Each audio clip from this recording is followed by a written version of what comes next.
desde nuestra ciudad del sol, Miami, uno de los puntos más turísticos de los Estados Unidos, conectada con ustedes desde diferentes países y continentes, y en esta entrevista exclusiva con una de las figuras más influyentes en el ámbito del turismo global, Francesco Frangialli, un hombre querido, admirado por su ardua y reconocida labor como secretario general de la Organización Mundial del Turismo, en la que desempeñó un papel clave en la transformación de esta organización, elevando su estatus dentro del sistema de Naciones Unidas y promoviendo políticas para el desarrollo sostenible del turismo.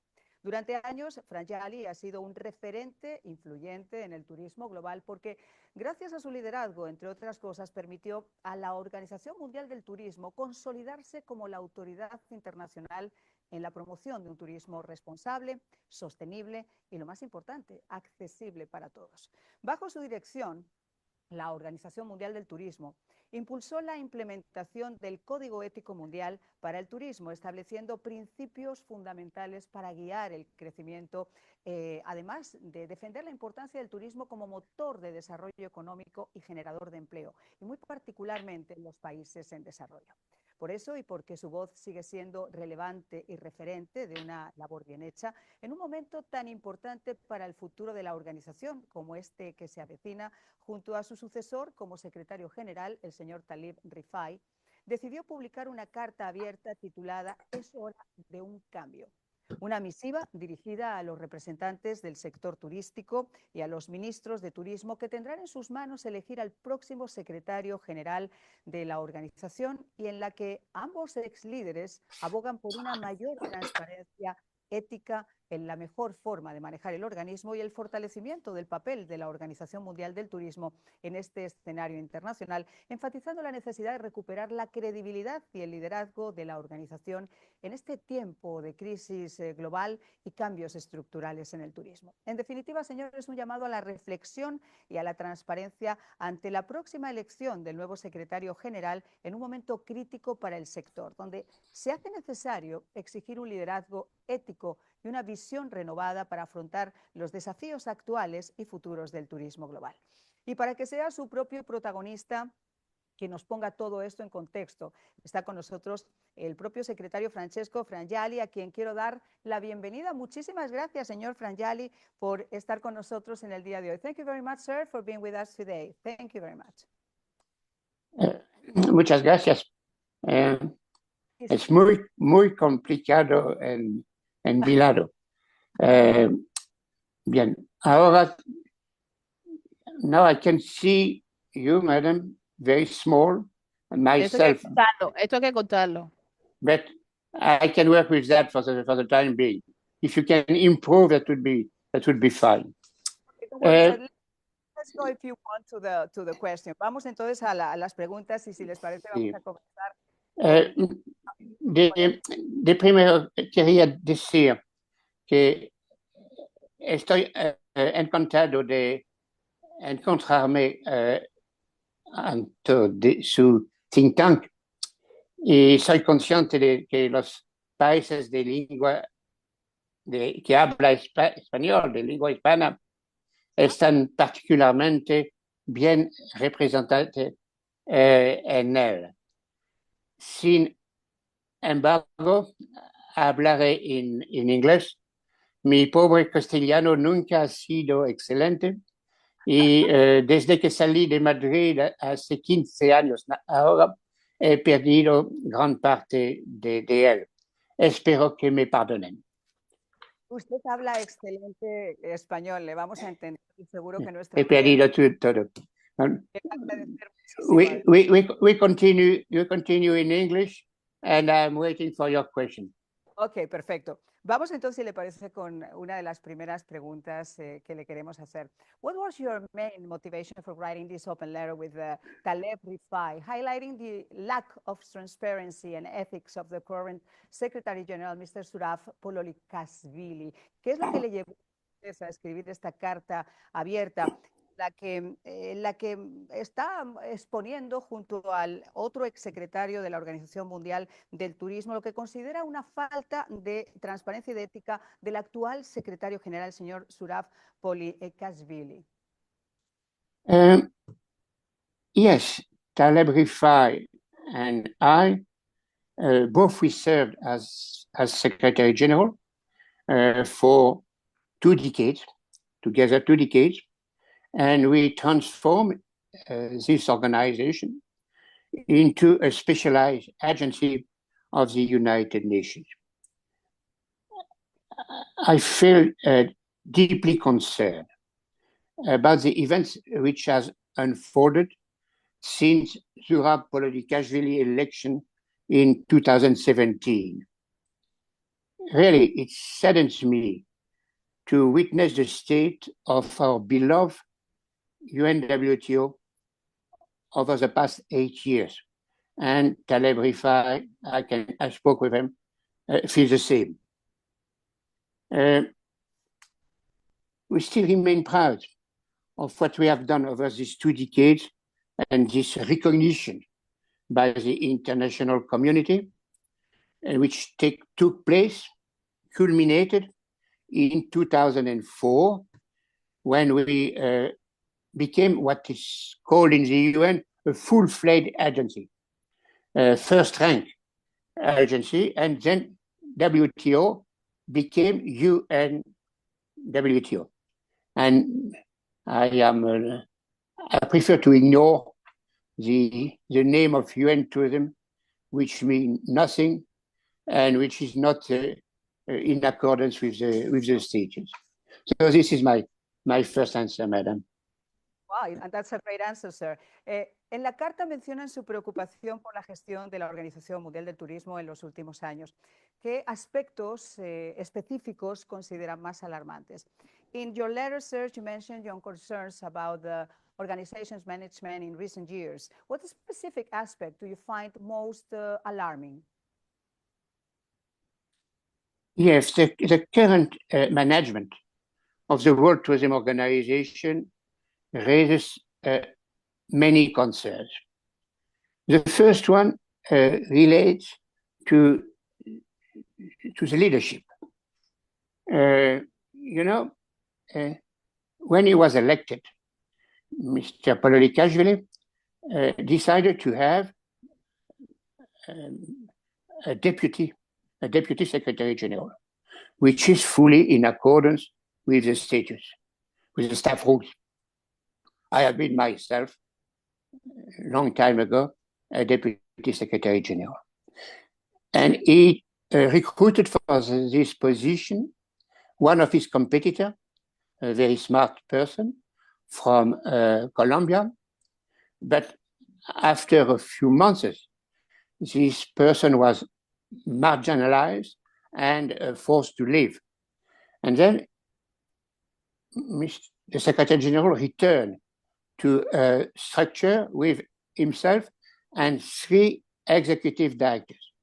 It's not in accordance with the staff rules.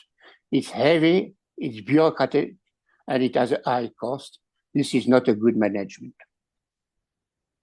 Sir, ¿qué cree usted sobre el proceso de elección del próximo líder de la Organización Mundial del Turismo? Conversando con algunos expertos, ministros, parece que hay, según sus opiniones, cierto proselitismo del actual secretario general para ganarse algunos apoyos entre gobiernos. Y nos ponían un ejemplo de Brasil y de República Dominicana.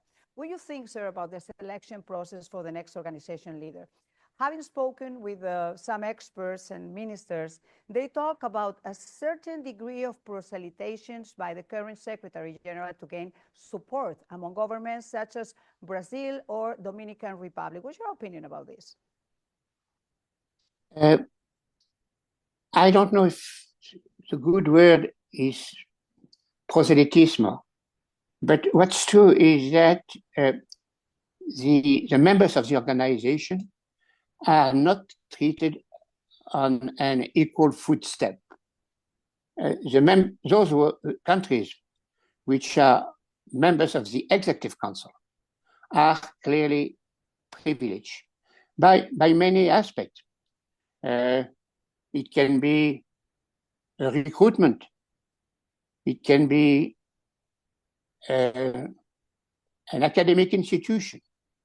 It can be an office in charge of sustainability, like in Saudi Arabia. It can be a meeting of the Executive Council and a guide for investors, like in the Dominican Republic. And those countries which are not members of the Executive Council are left behind.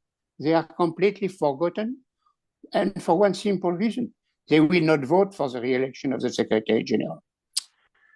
Maybe the most striking point is one of the regional offices. It's not the first time it happened in WTO. The first Secretary General, Mr. Lonati, had tried that, and it failed. It failed for two reasons. A regional office should be able to be independent, to have, therefore, funding from the center, from the organization. And since UNWTO has no money, there is no funding, no staff. And secondly, to be regional, you need to have a leadership, a preeminence. There is none. Can you imagine, I don't know, Algeria report to the regional office in Morocco? This is unfeasible. This was the reason why this experiment failed at the time of Mr. Lonati, and this is going to fail again now. But the members sometimes they believe what they are saying, and they think it's a recognition to have such an office. It's just a manner to buy votes. Well, I can imagine, but if you say, I think that this is happening. But después de lo que han expuesto públicamente en esa carta, ¿cómo describiría usted el impacto de una posible reelección de Zurab Pololikashvili en la organización? How would you describe the impact of Zurab re-election inside of the organization? Señora de la Fuente, I think that this is the major point I would like to make today. Re-electing the incumbent, the current Secretary General, is likely to end in a deadlock. I explain to you why. At the last General Assembly in Uzbekistan, there was a resolution proposed by the host country, Uzbekistan, not to re-elect the Secretary General, but that it could continue like that, his term, with no limit, with no formal election. It's incredible. Of course, there was an opposition, and more than 1/3 of the members, they said no to this incredible idea. If you have more than 1/3 of vote against you, you have a problem.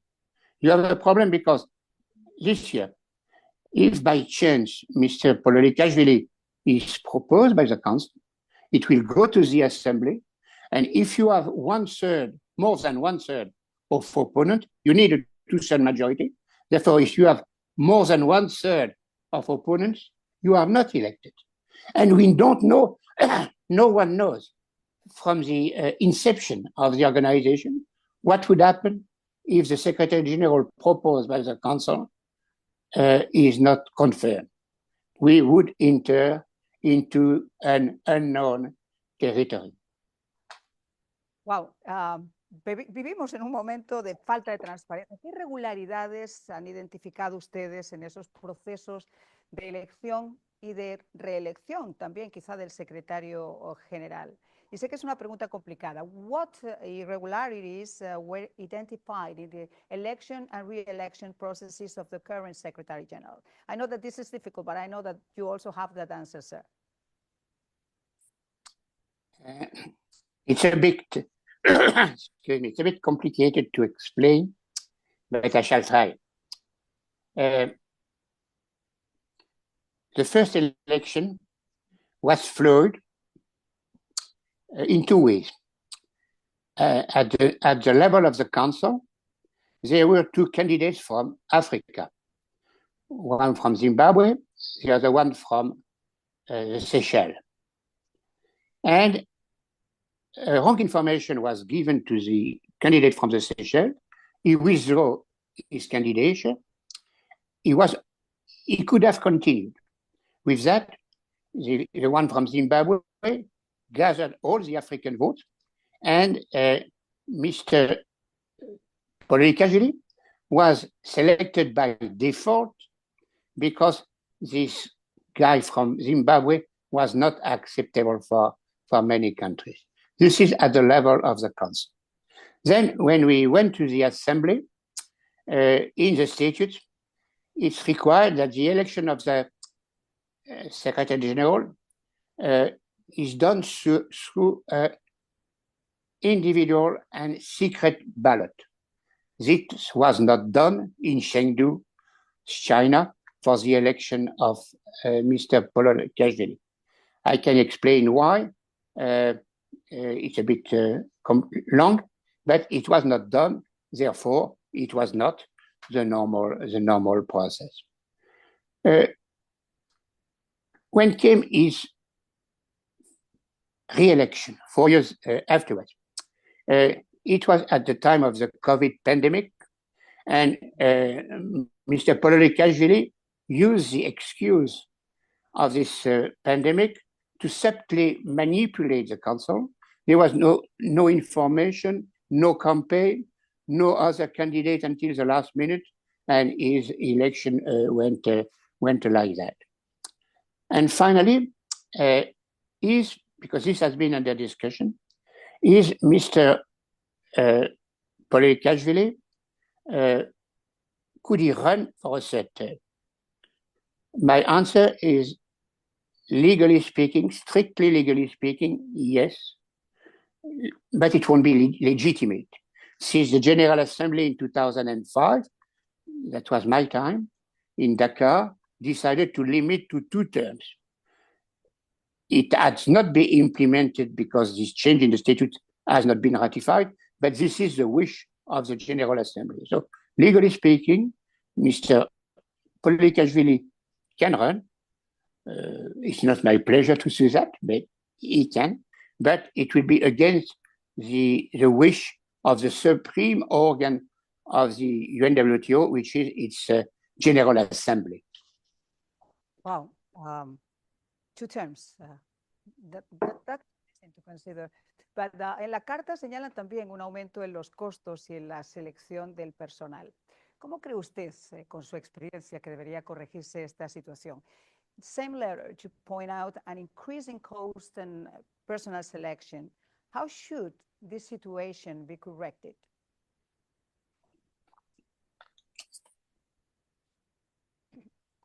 I am not sure I got your question. Can you speak a bit louder? And I'm not sure I understood. Yeah, my question, sir, is, let me see, what I'm saying is that in that same letter, en aquella misma carta, ustedes señalaron un aumento en los costos y también en la selección de personal. ¿Cómo debería corregirse esa situación? My question is that you just realized that there was an increase in cost and personal selection, and this is, of course, something unusual. How should this situation be corrected? Since 2017, the number of the staff has not changed, remain more or less around 100. Many people were forced to leave, or they were pushed out. Some of them took an early retirement, but globally it didn't change a lot. But since you have replaced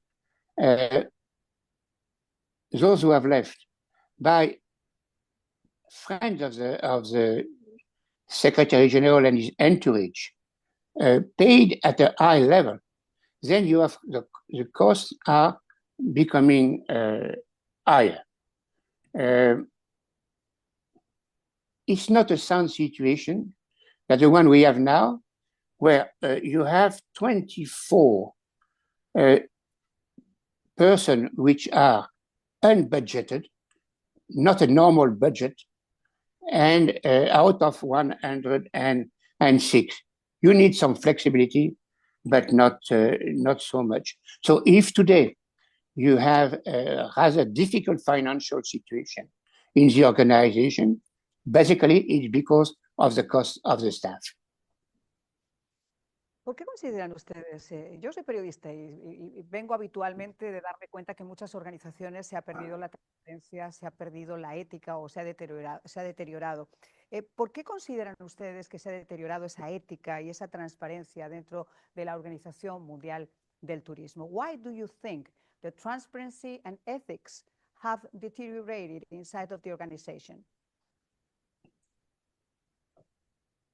There are some, how could I say, old-fashioned words that we don't hear so much now in UNWTO, when we speak of UNWTO.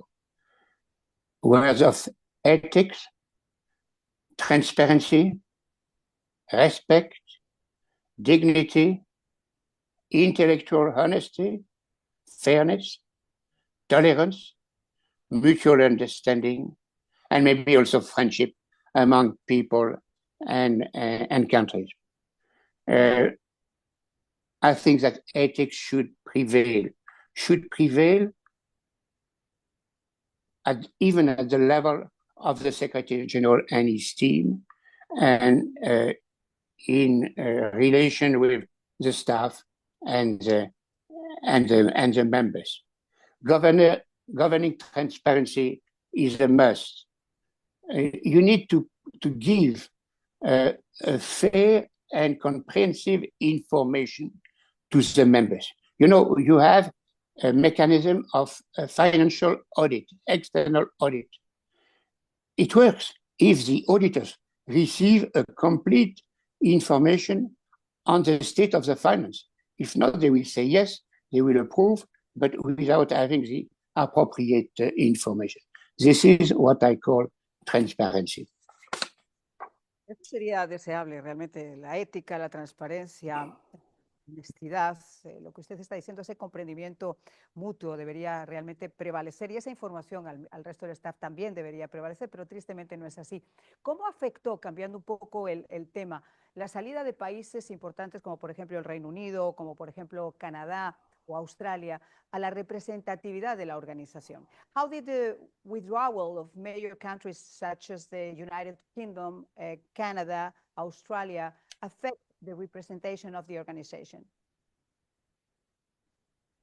When I was Secretary General, Australia, Canada, UK, Norway were members of the organization. They are not today. I had a letter from the Department of Commerce of the United States recommending to President Bush, it was Bush at that time, to rejoin the organization. All this has been left. These countries are not there, and Mr. Zurab announced several times that the United States will come back. They did not. This is, ladies and gentlemen, my major preoccupation. This is a weakness for the organization is vulnerable without these members.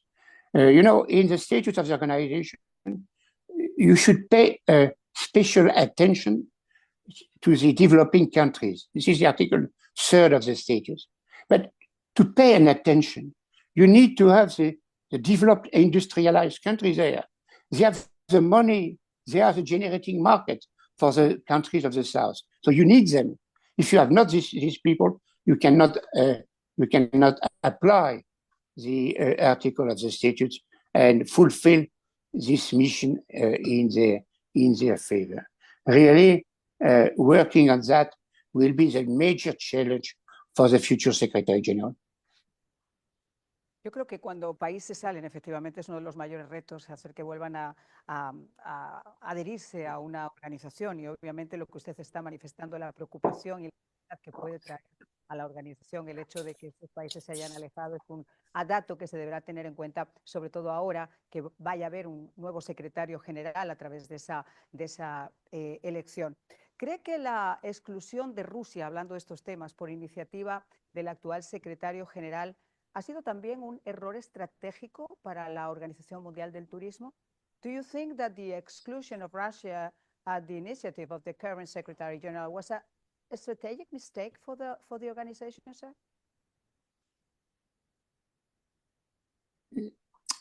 Mr. Pololikashvili, as you know, is from Georgia. At that time, the government of Ukraine and the government of Georgia were politically very close. This is not any longer the case because the Georgian government has changed. Mr. Pololikashvili was maybe sincerely shocked by what happened between Russia and Ukraine. But he thought he had the mission to expel Russia because of that. No, you can condemn, as I do myself personally, what the Russian Federation has been doing in 2022. But you cannot push out an important country like Russia. No other organization of the UN system has done that. The UN, Russia is still, as before, a member of the Security Council of the UN. Really, it was a big, big mistake. ¿Cómo evalúa usted? Llegamos al momento clave, al momento de la elección o de la reelección. ¿Cómo evalúa usted las candidaturas que han sido presentadas para este puesto del secretario general? How do you evaluate the candidates for this position of Secretary General? I know that this is a very specific moment, but which is your opinion? I would like to make clear that I am very severe with the way that the UNWTO is governed, but I have nothing personal, not at all, against Mr. Pololikashvili. There are 6 candidates for this election, and there are 3 of them have a chance. The incumbent, Mrs. Gloria Guevara Manzo from Mexico, and Mr. Harry Terraris from Greece. I think that these 2 persons are high-level and good candidates. They have their different profile. Both of them have been a minister of a very important tourism country. Greece and Mexico are key players on the tourism industry. Mrs. Guevara has been also the president and chief executive officer of the World Travel and Tourism Council. She has an experience with the private sector, which can be very, very precious if she is elected. So we have a chance. We have 2 good possible candidates. One of them having maybe a profile which is more complete. ¿Cómo evaluaría usted? Yo lo estoy escuchando muy atentamente y me doy cuenta que lo que está ocurriendo dentro de la Organización Mundial de Turismo no es algo fuera de otras organizaciones también que dependen de Naciones Unidas. ¿Cuál es la relación actual entre la Organización Mundial del Turismo y el sector privado? How do you assess the current relationship between the organization and the private sector? In our statute, we have 3 categories of members. The full members, which are 157 countries, the associate members, autonomous territories, and you have the affiliates,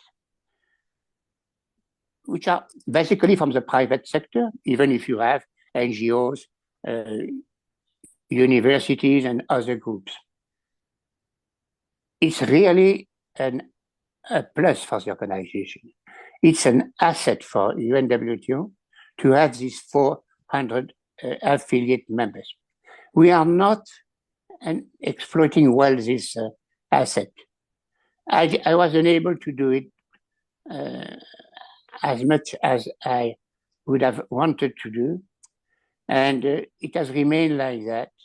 You have new members arriving, or ancient members leaving. There is a strong turnover. Many are coming just to have their name on a business card, which is not really the problem. So one challenge for the future Secretary General will be to give some momentum to this relation with the private sector. I mentioned that Gloria Guevara could be the one for doing that. We are the only organization in the UN system with ILO, the International Labour Organization, with the presence of the private sector. It's different in ILO. We have really to take the full benefit from this participation. Yo hablaba antes de la politización que habitualmente existe dentro de estos organismos. Tristemente lo hemos visto también a nivel general dentro de la Organización de Naciones Unidas, de las organizaciones dependientes de Naciones Unidas. Pero, ¿qué impacto tiene esa misma politización de la Organización Mundial del Turismo en la capacidad de poder actuar como un organismo realmente imparcial? What is the impact that this politicization of the organization have on its ability to act as an impartial body? All what we have been saying today is about that. I think that the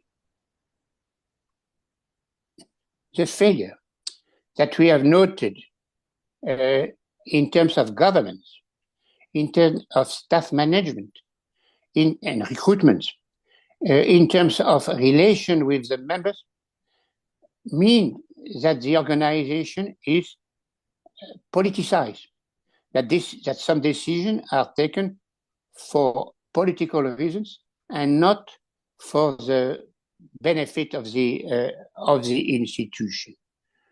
Really, this has to change as soon as possible. ¿Quién está gobernando la Organización Mundial del Turismo, señor Frangialli? ¿El secretario general o los países miembros en este momento? ¿Cree usted que los países deben tener una mayor responsabilidad en esas decisiones y estar también al mismo tiempo involucrados en la gestión de la organización de una forma un poquito más profunda? My question now is who governs the organization, Secretary General or the members countries? Do you think that countries should take greater responsibility for the decisions and be more involved in the organization's management? Who governs UNWTO? From the statute, it's very clear. The members through the General Assembly, where all of them are sitting, and which is a supreme organ above the Executive Council. With the current Secretary General, there is a king, omnipotent king. You have France, you have courtiers. This is the opposite of what it should do. You need to have someone who is not a king, but who serves the organization.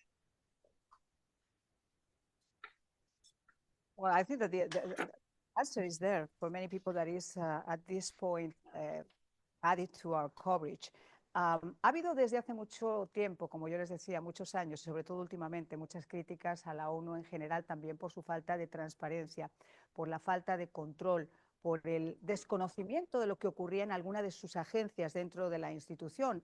UNRWA, por ejemplo, fue uno de los últimos ejemplos. ¿Cree usted que la ONU debe estar más atenta a lo que está pasando en sus agencias especializadas? Do you think that the United Nations should pay more attention to what's happening in these specialized agencies? You will be surprised, maybe, but there is no mechanism of supervision of the UNWTO, of any other specialized agency, by the UN themselves, except maybe for the common rules for the staff. But this is very limited. It's not a hierarchy. It's a family. It's a system. Sister institution, and no one is above the other. I can tell you in confidence that I know rather well the current Secretary General of the UN, Mr. Guterres. I have been working with him when he was the Prime Minister of Portugal, and when he was at the head of the one major program in the UN for the refugees. Personally, Mr. Guterres is very, very interested in tourism. Maybe because tourism is important for Portugal. Mr. Guterres many times came to me to speak about tourism. He has, even if he was informed of what's happening in UNWTO, he could not do anything. I think we have to find a way to change that, but I will be unable to give you an answer because it does not depend on the UNWTO, it depends on the UN themselves. Usted tiene una enorme experiencia, es una persona además muy admirada, muy influyente todavía dentro del organismo. ¿Qué características, según su experiencia, debería tener este próximo secretario general de la Organización Mundial del Turismo? Under your experience, extended experience, sirs, which characteristics should have the next Secretary General of the organizations? What do you think that this is the specific things that this person should have?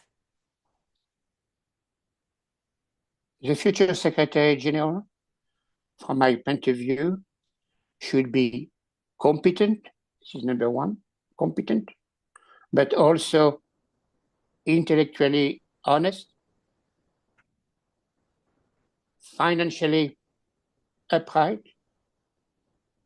He should be listening to the others. He should be modest and human. As you can see, there are a lot of progress which are to be made. Por último, me gustaría hacerle una pregunta que yo creo que muchas de las personas que nos están escuchando en estos momentos y viendo en estos momentos se hacen, y es ¿qué mensaje específico le daría usted a los miembros del Consejo Ejecutivo, a los ministros de Turismo, para que tomaran la decisión adecuada en esa próxima elección? What message would you give to the members of the Executive Council, the tourism ministers who will make this decision in the upcoming election? Which could be that a specific message to them, sir? It will be brief. I am quoting what I said in my statement in esta carta. I said, in selecting Mrs. Guevara or Mr. Teoharis to become the 6th Secretary General of UNWTO, the Executive Council will make no mistake.